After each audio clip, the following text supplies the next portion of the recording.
বন্ধুরা, বিশ্বের এমন একটি দেশ আছে যার ঐতিহ্য, প্রাকৃতিক সৌন্দর্য এবং আধুনিকতার সমন্বয়ে এই দেশটি এক অনন্য স্থান। বিশ্বের সবচেয়ে সুন্দরী নারীরা এখানেই বসবাস করেন।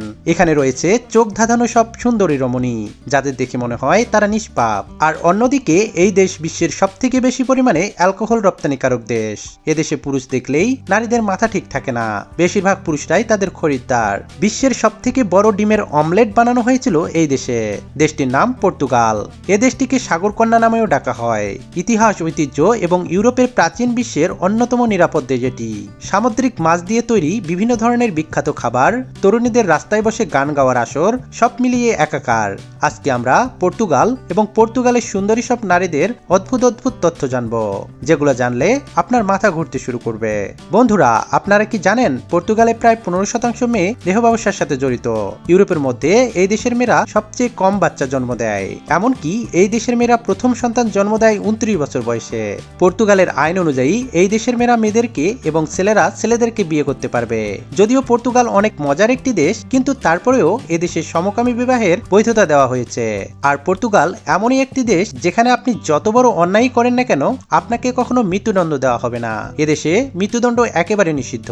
পর্তুগাল দক্ষিণ ইউরোপের একটি দেশ। 15 থেকে 16 শতাব্দীর সময় এই দেশ ছিল ইউরোপের অন্যতম প্রভাবশালী একটি দেশ। 1955 সালে পৃথিবীর সবচেয়ে বড় ভূমিকম্পে এই দেশের রাজধানী শহর প্রায় ধ্বংস হয়ে গিয়েছিল।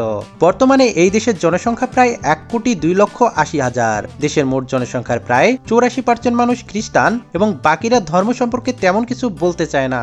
এদেশের অনেক মানুষ নাস্তিক এবং এদেশে মুসলিমের সংখ্যা খুবই কম। পর্তুগালে যৌনকর্ম স্বীকৃত হলেও পতিতালয় পরিচালনা এবং দালালির মাধ্যমে যৌনকর্মের লাভ করা বেআইনি। এর মানে পতিতালয়গুলোর জন্য কোনো আনুষ্ঠানিক আইনগত ভিত্তি নেই এবং এটি পরিচালনা করা আইনগতভাবে ঝুঁকিপূর্ণ। যৌনকর্মীরা নিজের পছন্দ অনুযায়ী কাজ করতে পারে, তবে পতিতালয় বা কোনো প্রতিষ্ঠানে কাজ করার জন্য সরকারি লাইসেন্সের ব্যবস্থা নেই। বিশ্বের মানচিত্রে ছোট হলেও এর সৌন্দর্য এবং বৈচিত্র্য আপনাকে মুগ্ধ করবে। এই দেশটি দক্ষিণ পশ্চিম ইউরোপের এলিভিয়ান উপদ্বীপে অবস্থিত। আনুষ্ঠানিক নাম পর্তুগিজ প্রজাতন্ত্র। প্রায় 92,000 বর্গ কিলোমিটার জুড়ে বিস্তৃত। এই দেশটির রাজধানী লিসবন, যা ইউরোপের সবচেয়ে প্রাচীন এবং ঐতিহাসিক শহরগুলোর মধ্যে একটি। প্রতি বছর লিসবনে প্রায় 20 লক্ষ পর্যটক ভ্রমণের উদ্দেশ্যে আসেন, আর তখন এই শহর হয়ে ওঠে বৈচিত্র্যময় সংস্কৃতির মিলবন্ধনের কেন্দ্রবিন্দু। এদেশে প্রায় 1,27,00,000 মানুষের বাসভূমি। পর্তুগাল জনসংখ্যার ঘনত্বের দিক থেকে খুবই চিত্র আকর্ষক। এখানকার সরকারি ভাষা পর্তুগিজ হলেও বিভিন্ন আঞ্চলিক ভাষারও ব্যবহার দেখা যায়। অধিকাংশ মানুষ খ্রিস্টান ধর্মাবলম্বী এবং মোট জনসংখ্যার প্রায় 96% পর্তুগিজ। দেশটির রাষ্ট্রপ্রধান হলেও প্রেসিডেন্ট এবং প্রধানমন্ত্রী দেশটির প্রশাসনিক কার্যক্রম পরিচালনা করেন। এদেশের চিকিৎসা ব্যবস্থা ইউরোপের অন্যতম সেরা। এখানকার মানুষের গড় আয়ুকাল 81 বছর, আর নারীদের আয়ুকাল পুরুষদের তুলনায় বেশি। এ দেশ জুড়ে ছড়িয়ে রয়েছে শতাব্দী প্রাচীন টাওয়ার, দুর্গ এবং ঐতিহাসিক স্থাপনা। পর্তুগালের অন্যতম প্রধান প্রাকৃতিক সম্পদ কপার এবং ইউরেনিয়াম, যা দেশের অর্থনৈতিক ভিত্তি গড়ে তুলেছে।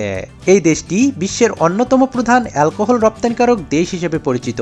শিক্ষার দিক থেকে পর্তুগাল অনেক উন্নত দেশ। দেশটির প্রায় 99% মানুষ শিক্ষিত, যা এই দেশকে একটি বিজ্ঞানী গবেষণা ও উদ্ভাবনার কেন্দ্রবিন্দুতে পরিণত করেছে। এছাড়াও পর্তুগালের ফুটবল দল বিশ্বজুড়ে সুপরিচিত, আর ফুটবল সুপারস্টার ক্রিস্টিয়ানো রোনালদো পর্তুগালকে আন্তর্জাতিকভাবে আরো জনপ্রিয় করে তুলেছে। পর্তুগালের রান্না এবং খাবার খুবই বৈচিত্র্যময়। বিশ্বের সবচেয়ে বড় ডিমের অমলেট তৈরি করা হয়েছিল এই পর্তুগালে। ওজন ছিল 466 কেজি।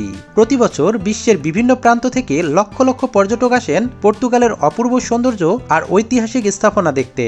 পর্তুগালের আরো একটি চমকপ্রদ বৈশিষ্ট্য হলো এর বিভিন্ন উৎসব আর কার্নিভাল।